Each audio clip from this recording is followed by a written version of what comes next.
Hey guys, welcome back. So we are back down in here on the leather workbench and going to be trying to do some other a little bit different stuff than what I normally do, but just to keep it entertaining for you guys.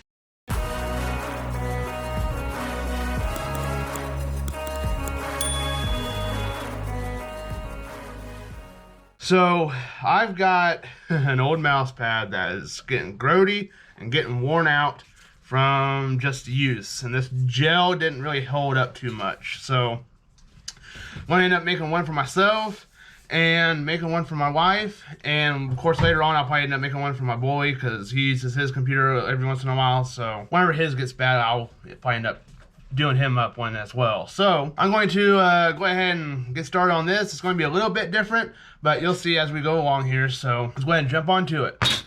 Oh, hold up.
Alright, so let's check these out. Now, one thing I did learn is that, hey, you're not supposed to be introduced yet. So, let's go ahead and check these out. One thing I did learn is that it does look, cosmetically speaking, a little bit better with this rolled under like it is compared to this one. And it's a lot easier. It looks a lot cleaner, I should say. And it might look a little bit better with rivets instead of stitching. And so that may be a different option. And one issue I'm having, because since I've never done these before, is this creasing that you see here. Now, I've never done this before. I've never done kind of stuffing with this. With fabric I have, making pillows, but nothing like this. And I'm not, it's something for me to work on. But I know the wrist rest is a big deal that I was wanting to deal with. And at least try. So that's my 2 cents on this. I do like the border on this better than I do this one. And since this is just basic nothing along the edge here, this does look pretty neat, I think. So, but my main deal is just these hand rests. These would probably work just fine without them, but for the way I work my computer, it's a little bit out of pitch. Where the keyboard is and mouse, it's all out of pitch. So having that rest on there feels a little bit more comfortable. That's why I did it. It's not obviously not necessary. So that's my 2 cents on this. Having it rolled under and having a border on it makes it look, cosmetically speaking, a little bit better. The reason why I didn't do the stamping here is because the mouse has sensitivity issues with dropping in on tooling, and so its reaction time is a lot slower running through this stuff than it does on smooth. But I'm gonna go ahead and run upstairs and try these out real quick. All right, so my wife was using this earlier today as the kids and whatnot, and she was having issues with it. But it turns out that this pad, it was bowing upwards, so it wasn't the mouse wasn't registering real well. And it looks like I had undersized this a little bit, but it's working just fine. Sensitivity's there and having absolutely no issues. So I'm sure you won't be able to pick this up on the screen, so I ain't gonna worry about that. But yeah, it's working pretty daggone good. So let's go ahead and jump onto the video verse, but that's gonna be after supper. Okay, so the video verse is going to be John chapter 2, verses 1 through 12. It says, "On the third day a wedding took place in Cana of Galilee. Jesus' mother was there, and Jesus and his disciples were invited to the wedding as well. When the wine ran out, Jesus' mother told him, 'They don't have any wine.' 'What does that have to do with you and me, woman?' Jesus asked. 'My hour has not yet come.' 'Do whatever he tells you,' his mother told the servants. Now 6 stone water jars had been set there for Jewish purification. Each contained 20 or 30 gallons. 'Fill the jars with water,' Jesus told them. So they filled them to the brim. Then he said to them, 'Now draw some out and take it to the head waiter.' And they did. When the head waiter tasted the water after it had become wine, he did not know where it came from. Though the servants who had drawn the water knew, he called the groom and told him, 'Everyone sets out the fine wine first, then, after people are drunk, the inferior. But you have kept the fine wine until now.' Jesus did this, the first of his signs in Cana of Galilee. He revealed his glory, and his disciples believed in him. After this, he went down to Capernaum together with his mother, his brothers, and his disciples, and they stayed there only a few days." And that is John chapter 2, verses 1 through 12. Thanks for watching, guys, and hope to see y'all in the next one.